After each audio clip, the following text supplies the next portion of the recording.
at how stunning that Nataraj statue looks. Their production is also quite top class. They've got all these cameras positioned all over.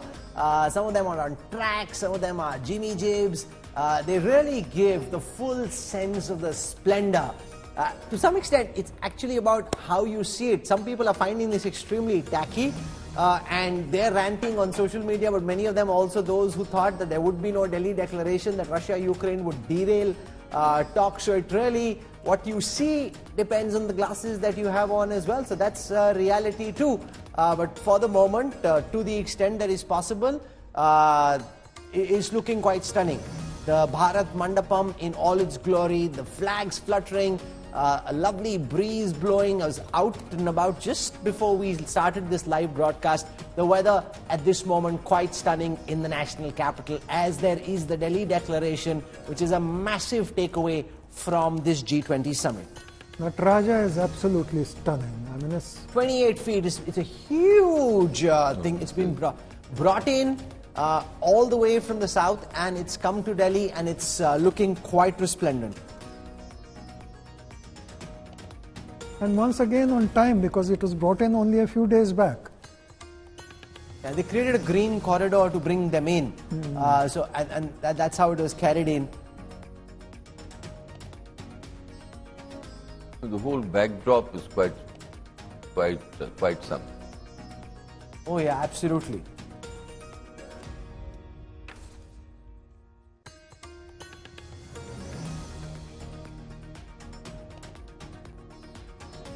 Revived and is functioning as a formal university and has some very, very interesting courses where they're studying the Bay of Bengal and many other initiatives. And I think when we talk about the beauty of the Nataraj statue outside Bharat Mandapam, it's very interesting that the family of sculptors who created the statue are now in the 34th generation of the family who works on creating such beautiful bronze and sculptures, metallic sculptures in India. So this is a living testimony to the antiquity of India's civilization heritage, and that even now the same families are continuing that work. So this, the tradition and modernity, the civilization heritage, and bringing it up to the present times, this is a great message going across through every aspect of the arrangements that have been made for the G20 Summit.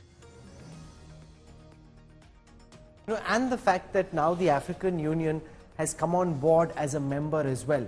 That really is a very strong message Delhi is sending to all of Africa. As India Today has been saying again and again, several days this time for Africa, the fact that you've been able to deliver this big takeaway. There's so much talk about wanting to reform the United Nations Security Council. Nothing comes of it. India being able to change the membership of the G20.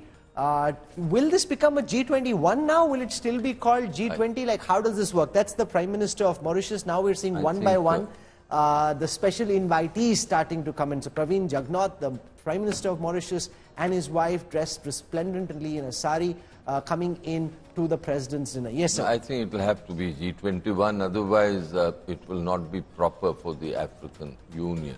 So he's wearing a band gala, ladies in a sari, very strong Indian roots. And this also reflects India's choices.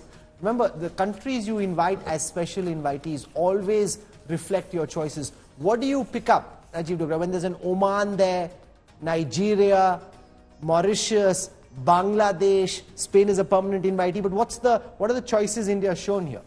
What's the message?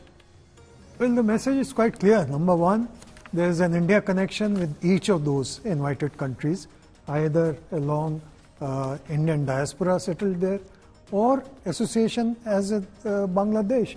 Oman was one of our historic trading connections. So I think they've chosen very well.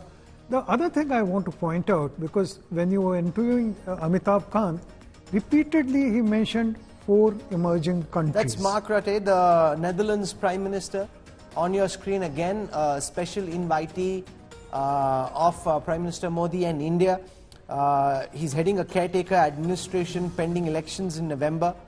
He announced his government's resignation in July 23 when his coalition failed to agree on how to handle increasing migration. He was in power for 13 years, one of Europe's longest-serving leaders, steered the Netherlands through crises, including the shooting down of Malaysian Airlines flight MH17 over eastern Ukraine on the 17th of July 2014. The Netherlands hosts the second largest Indian diaspora after the UK in Europe. From the Caribbean countries. Participation of Bangladesh, and we are seeing in the visuals Prime Minister of Bangladesh now coming to the stage with her sister Sheikh Rehana, and I think that it is significant that this is perhaps the first G20 meeting where another South Asian country other than India has participated, and I think that the inclusion of Bangladesh is a great tribute, of course, to the historical links between India and Bangladesh, but also it shows that South Asia must be included in the benefits of the G20 programs, and it's the inclusivity of South Asia that is at the fore here, and it's very important. Obviously, I think Prime Minister Sheikh Hasina's visit has been very successful. She had a wonderful bilateral with Prime Minister Modi yesterday, and this morning, before the inauguration of the summit, she had a wonderful informal discussion with President Joe Biden, and there are some lovely photographs which have appeared. I have received them from my friends in Bangladesh, where President Joe Biden is taking a selfie of himself and Prime Minister Sheikh Hasina and Prime Minister Sheikh Hasina's daughter, who was there in the inaugural session. So there's some very Bangladesh for sure. As India rises, Bangladesh is rising in its own way as well. Emmanuel Macron goes to Bangladesh from here. Sergei Lavrov, the foreign minister of Russia, was in Bangladesh before this. So India is rising, Bangladesh is rising. So you've got both those factors playing out simultaneously. President of Nigeria there in these pictures. Bola Tinubu, ruling All Progressives Congress, won elections in February 2023 against the People's Democratic Party, 16th President of the Federal Republic of Nigeria, was earlier Governor of the Lagos State.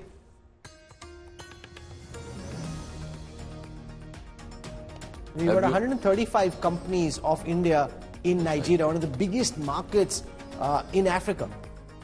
No, Nigeria is a very significant African Oil-rich country. Yes, oil-rich. It has troubles, but it's a country which we have to cultivate, and I think it's very good that we invited the Prime Minister of Singapore, been Prime Minister since 2004. A country that Prime Minister Modi, even when he was Chief Minister of Gujarat, was very fond of. It's fascinating how Prime Minister Modi is taking everyone through the Nalanda. He's got more time on his hand right now. In the morning, he was very chop, chop, chop, one after another. He wanted to keep it moving. He's introducing everyone to that Nalanda backdrop. I think Singapore's part of the Nalanda initiative. And no, you're not sure. Sorry. Take that out.